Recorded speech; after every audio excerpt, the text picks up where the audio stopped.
Jeffrey एप्स्टिन, हम दोनों के बीच में रिश्ता खराब करने में उनकी बड़ी भूमिका है, या यूं कहें कि बिल गेट्स के पाप को मिलिंडा जान गई कि बिल गेट्स किस तरह का परवर्टेड माइंड का व्यक्ति है, किस नीचता के कगार पर बिल गेट्स पहुंचा हुआ है। और वही बिल गेट्स जो जेफरी एप्स्टिन से संबंध रखता है, वही बिल गेट्स भारत में न जाने क्या क्या कारोबार कर रहा है। न जाने नहीं, हर जगह जाना हुआ कारोबार कर रहे हैं।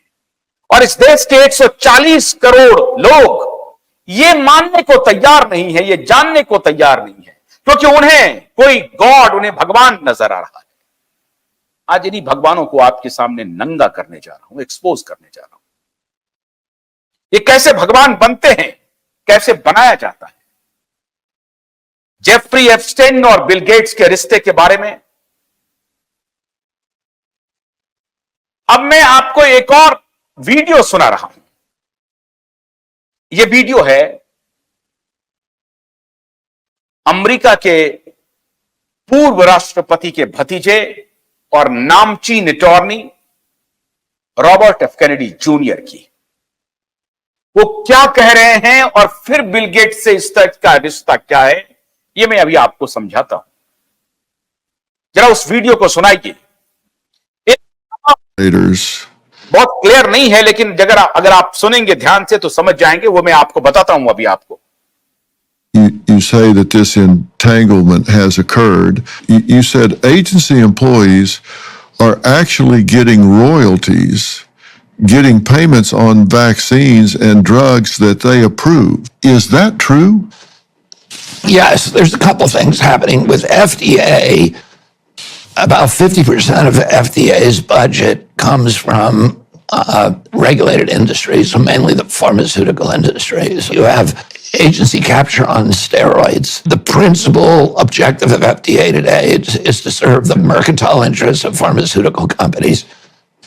For example, the Moderna vaccine, NIH owns half of that vaccine, 50%.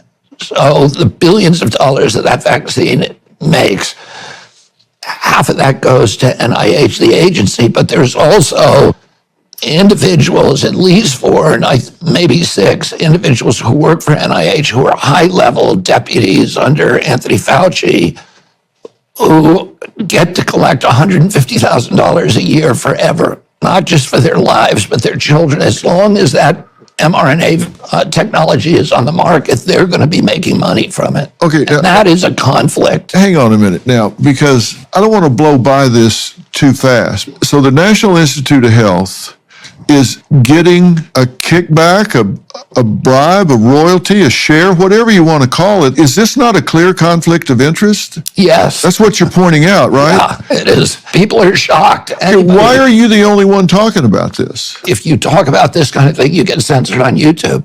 You will not be allowed on the mainstream media to talk about these issues. It used to be that you could, and nowadays you cannot.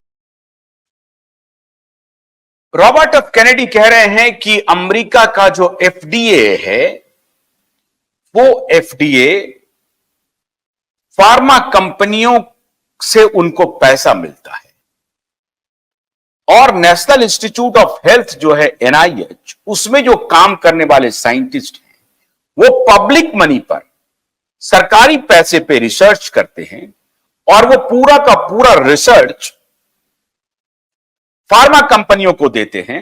Pharma company उसके ऊपर product build करती है, और फिर जब product उनका बनता है तो मार्केट में जाता है, और उसकी रॉयल्टी फिर एनआईएच के उस एम्प्लॉय को मिल जाती है जिन्होंने दावा किया कि ये रिसर्च मेरा है। ये कॉन्फ्लिक्ट ऑफ इंटरेस्ट है। एंथनी फॉची के ऊपर यही आरोप लग रहा है कि $150 मिलियन हर साल वो रॉयल्टी से पैसे बनाता है, रॉयल्टी से पैसे कमाता है। $150 मिलियन हर साल। और किसके बिना पर? सरकारी पैसे पर। वो सरकारी इंप्लॉई है, एनआईएच के डायरेक्टर थे वो सरकारी इंप्लॉई है। सरकार उन्हें फंड देती है, सरकार उन्हें पैसे देती है, सरकारी पैसे पर वो शोध करते हैं और उस शोध को अपना इंडिविजुअल शोध बता करके वो मार्केट में जाता है और फिर फार्मास्यूटिकल कंपनियां उनको रॉयल्टी देती हैं। कोविड के दौरान क्या हुआ यह आपने देखा। जो प्रोडक्ट बनाया गया उसमें कहा जा रहा है कि एनआईएच के साइंटिस्ट की बड़ी भूमिका थी, जिसे मॉडर्ना और फाइजर ने खरीदा। मॉडर्ना और फाइजर के कोलैबोरेशन के साथ मिलकर के ये काम कर रहे थे। वो जब प्रोडक्ट बाजार में आया महामारी के दौरान, ये लगाने वाला आपको मालूम है, और जब वो लगाने वाला प्रोडक्ट बाजार में आया, जब वो बिका, उससे जो प्रॉफिट हुआ वो प्रॉफिट की रॉयल्टी एंथनी फॉची को गया। ये साफ साफ रॉबर्ट एफ कैनेडी इशारा कर रहे हैं। इन्होंने पूरा डिटेल में किताबें लिखी हैं, कई किताबें लिखी हैं, उसमें से एक किताब उन्होंने इसी के ऊपर फोकस किया है कि कैसे एंथनी फॉची ने डिस्ट्रॉय किया अमेरिकन हेल्थ केयर को और कैसे कोलैबोरेशन करके फार्मा कंपनियों के साथ मिलकर के, सरकार की जो गवर्नमेंट एजेंसीज हैं उनके साथ मिलकर के पैसे बनाए, कुछ इंडिविजुअल्स ने पैसे बनाए, फार्मा कंपनियों ने पैसे बनाए, और सबसे जो वल्नरेबल ग्रुप रहा वो आम अमेरिकन रहा। इसको एक्सपोज किया रॉबर्ट एफ कैनेडी ने। भोलानाथ के 2-in-1 बैटरी ऑपरेटेड हार्वेस्टर कम ब्रश कटर के साथ ट्रॉली अतिरिक्त लागत पर उपलब्ध है।